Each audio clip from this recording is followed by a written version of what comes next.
And quickly turn to the person next to you. Just tell them, what would you like to learn in the next 60 minutes? Okay.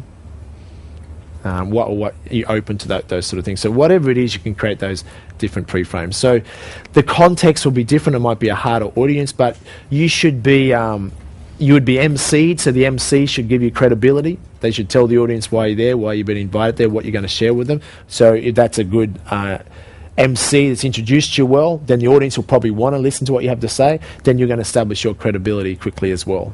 You acknowledge, respect them. Then that's where the pre-frames come in. You can have a cold audience that doesn't really want to listen to you, but you do a good pre-frame, you'll have their interest. So you've thought about your pre-frames before you're there anyhow, so you know what they are. Okay, so 2 or 3 good pre-frames. You tell them right up front why they should listen to you. And you say, look, I've got a lot I want to share, but I only have a short time with you, so I want to give you as much as I can, but here's what I need from you. I know you've had a really big day, you've learned from so many amazing speakers today, and it's late at night. However, I want to challenge you to go to the next level. I believe sincerely that if you're open-minded and you're absolutely committed and want to learn more in the next 60 minutes, you can learn an idea or two that could potentially transform your life. Or even only improves on a small scale. Is that worth it? So you challenge them pre-frame. All of a sudden, they're like, yeah, okay. So you told them what they're going to get, and then you've asked them, this is what I need from you to be able to help you get what the outcome is. Okay? Is it making sense? Yeah? Hi, yep. Jamie. How do you maintain regular contact with the audience so that you don't lose them or such as things like that?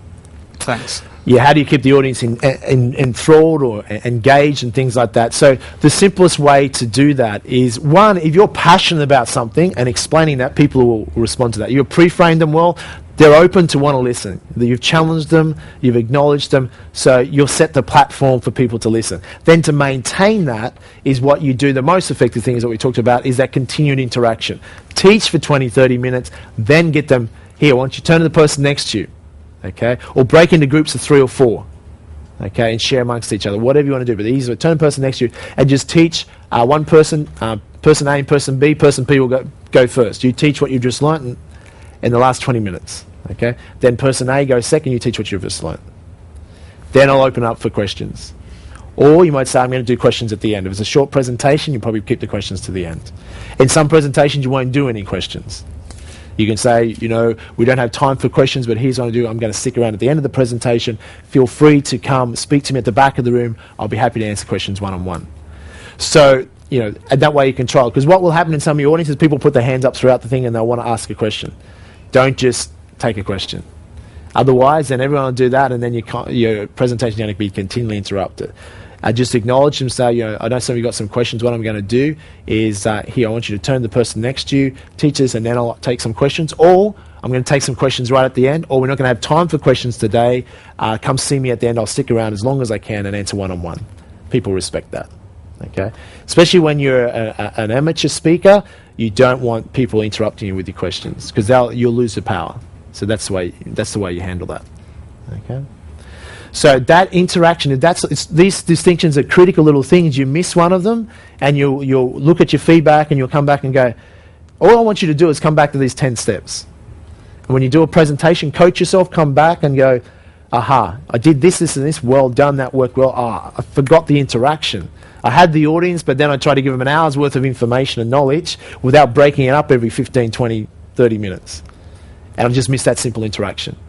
Then you'll go back next time, you'll do that. And then it'll become a habit, and you become unconscious competent at delivering.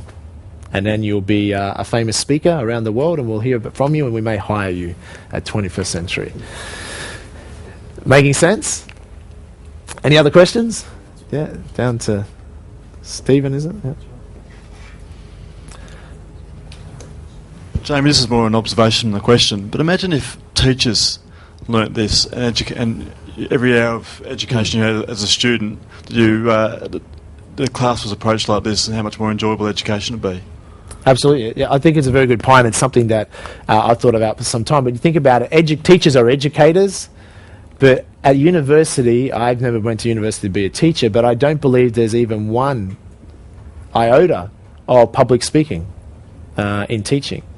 which is just, teachers are ill-equipped with the skills, and therefore school system is very ill-equipped to teach anything. Which, you could do that. It's not hard for anyone to, an educator, even if they did this 3-hour seminar as part of a 3-year, in part of the 3-year university, that would be so valuable. It's not hard to learn. Certainly. They are educators, but they're not trained to educate. And that's why school is a very ineffective way for people to learn.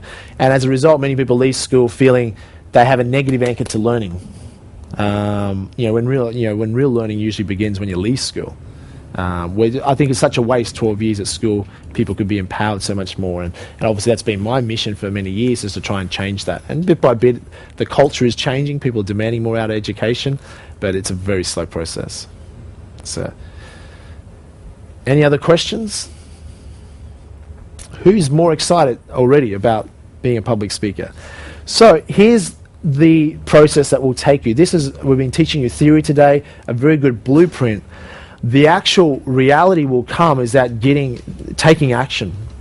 Who's already in their career or etc. already doing some presentations? Who's already doing some? Okay, so this is far more beneficial for you. It's easier for you because you're already doing some, so you can take this and just fine tune and improve what you're doing, because you got the practice. If you've never presented before, then there's that fear factor that you need to get through. So the quicker the better.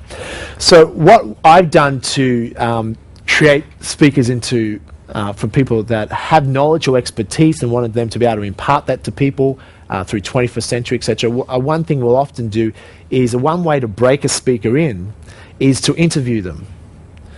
So, for instance, we're looking at bringing Richard Branson out to have him as a speaker at some of our seminars next year. I can't promise that, but we're working on that.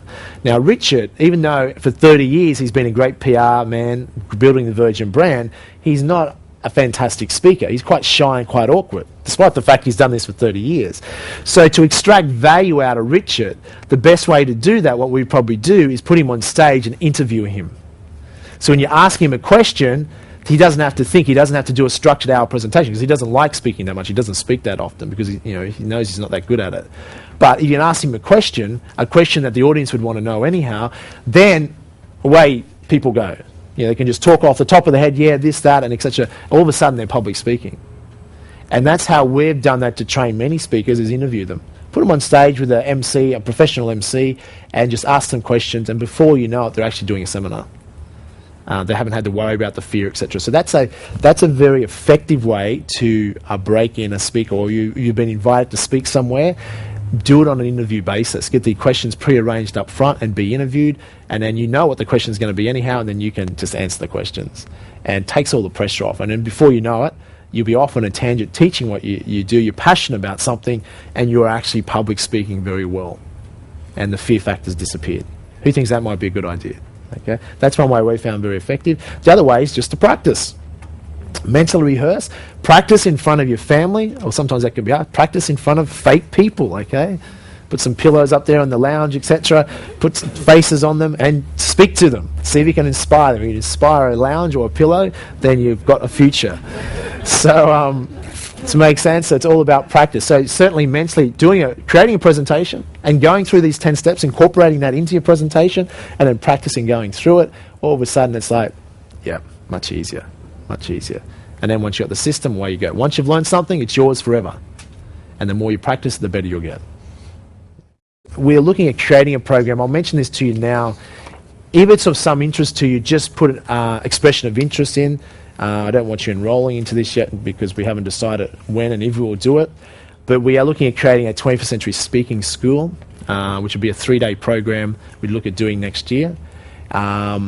Subject to how many people want to actually participate in that. The difference to today would obviously be today, but in more depth. So more so, what I haven't covered here today, which I just mentioned very briefly, is also if you want to be a public speaker and develop that as a career, there's certain models to go about doing that. You want to jot this down very quickly. One model is, if you're a public speaker, is they get paid, you can become a keynote speaker.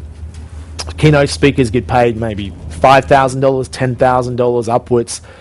For speaking for an hour, hour and a half, 2 hours, etc. And there's many keynote speakers out there. Donald Trump, for instance, is reported to be the highest paid keynote speaker in the world. That's because he gets paid and doesn't speak. Okay. Just kidding. So he gets paid like $1.5 million to speak for 90 minutes. Okay, so people can get paid a large amount of money. Bill Clinton gets paid a large amount of money to speak. So it depends on the field, etc. They can get paid, a small amount of money, $5,000 all the way up for a small period of time of speaking. So that is one model of being a keynote speaker. And many people think that's the be-all and end-all. When you think if someone earns $1.5 million as an upfront fee for speaking, then that's a lot of money. Yet the people that are keynote speakers aren't the ones that earn the most money. Okay?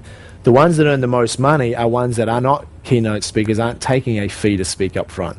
They're the ones that actually have a product or service and educate and then sell a product or service at the end. They are the highest paid speakers if they're effective at what they do. So imagine if you're an employee versus being self-employed. Employee takes a guaranteed salary. The employer or entrepreneur doesn't have that guarantee, but if they perform, they make a much larger income. So in the speaking world, there's two types of speaker. The keynote speaker is like the employee mentality. They need a guaranteed fee to get paid. Otherwise, they won't speak, and that's the whole model, how much per hour or how much per gig they get paid. And they're locked onto that.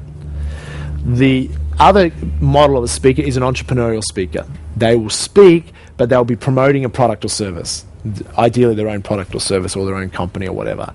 And as a result, they will have the potential to earn a lot more. If they perform and are very good, they'll earn a very large income.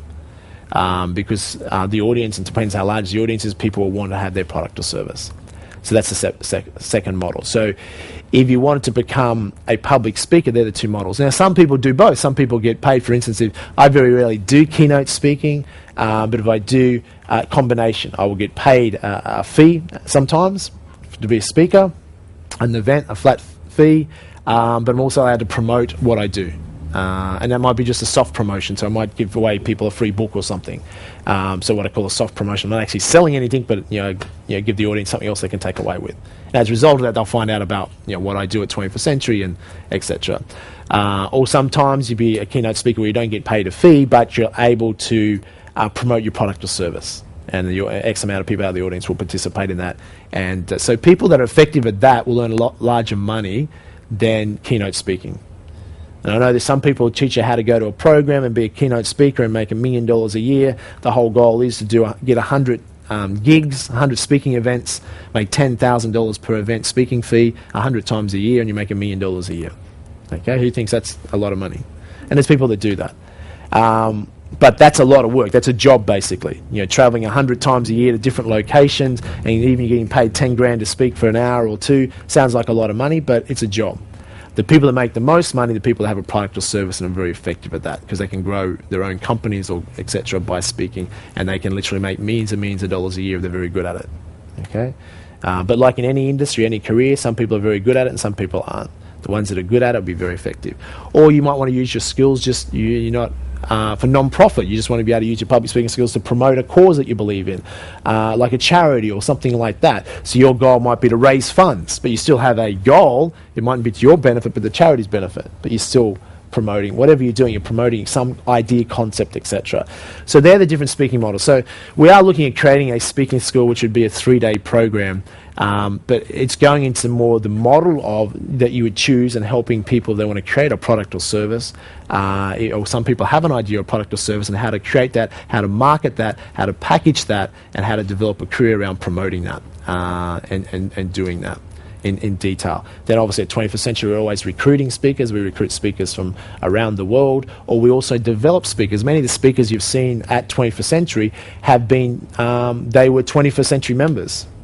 And they were developed into speakers. People like Jenny Amato, for instance, was a 21st Century member, and she was developed into a speaker. Mark Rolton was a friend of mine that had been very successful in property options. And I said, look, you know what? A lot of people would love to know how you do what you do. Now, a lot of people are very good at what they do, but they don't know how to communicate that to others so people can replicate it. There's many millionaires and billionaires in this country that are very good at what they do, but they wouldn't have a hope in hell at teaching anyone else, because consciously they don't know how they do what they do. They just do it, and it just happens. And But they have to break that down, and there's a system behind that, and put it into a system that other people can go once through to 10 step and follow this, and they can replicate the success. So Mark Walton was someone that we developed and made into a public speaker. Andrew Dimitri, some of you know Andrew Dimitri, he was a 21st Century member, and he evolved a particular trading strategy. And then we're able to get him to impart that. And the same process was like to interview him and share the knowledge, and eventually he could do it himself. So often some of the best speakers are not natural public speakers or not trained, so, you know, in a formal sense. They're just people that are passionate about what they do, and they share that. And that comes through, and that's what people want. And they have a certain structure that can fine-tune and improve that. Okay? So the key is being you, and with fine-tuning and promoting what you do, your product or service, but being able to deliver that in a way that people can get value from, whether you're a keynote speaker or promoting your company or product or service, that you can expand. So the value of speaking is that it gives you leverage. If you have to do one-on-one promoting your business one-on-one, you have limited leverage.